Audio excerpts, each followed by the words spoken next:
War. War never changes. The eugenics wars of 2145 nearly purged the earth of human life. But out of the ashes arose a new totalitarian order that marches to the sound of two tones, black and white.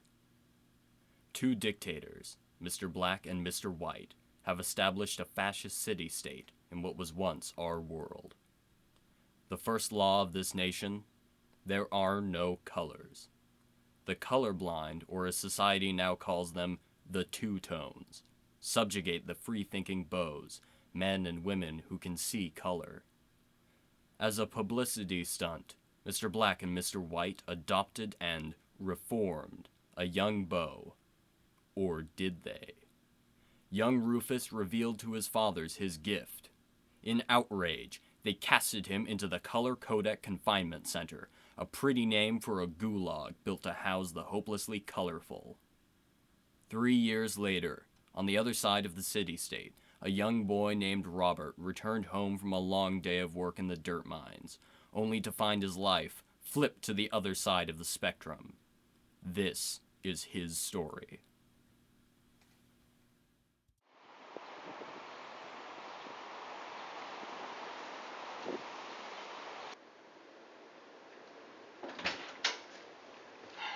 Help, Father. Oh, if it isn't Robert, where's my money from the dirt mine? I don't have any money. Ugh! Your mother was right about you. Good. Police on the ground!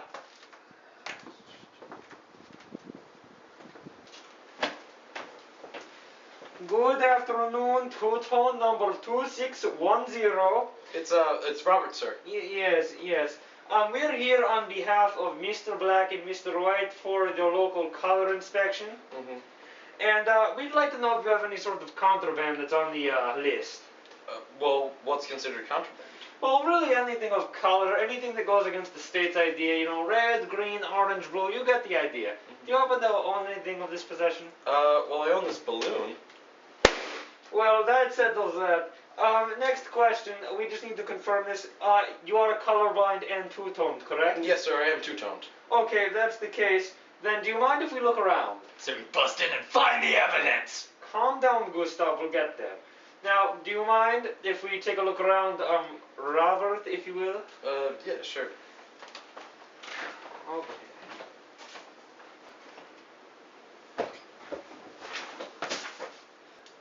I knew it! Construction paper! He's a beau! Construction paper? Robert, is this what my dirt money's going for? For that girl paper? Take him away, officer! Hello, and some of you may be wondering back home, how could Robert be able to possess a dominant genotype for seeing color if his father was recessive genotype for color blindness? Well, this is a simple explanation that Dr. Science Man will explain. Dr. Science?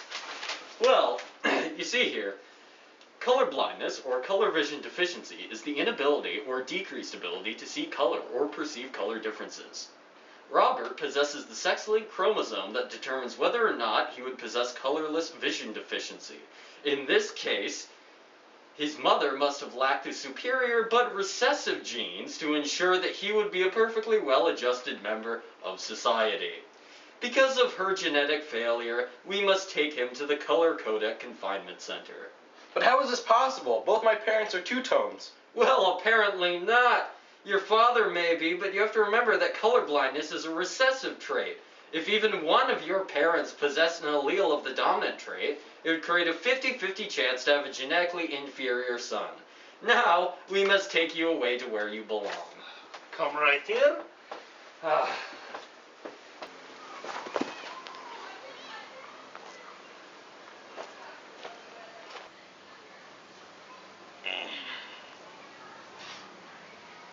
Hey, I know you. You're the great pariah, heir to the throne in exile.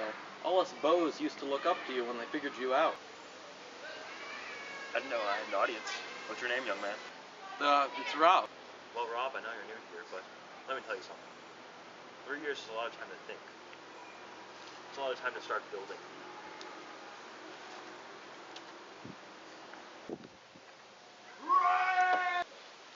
Today, we build an army.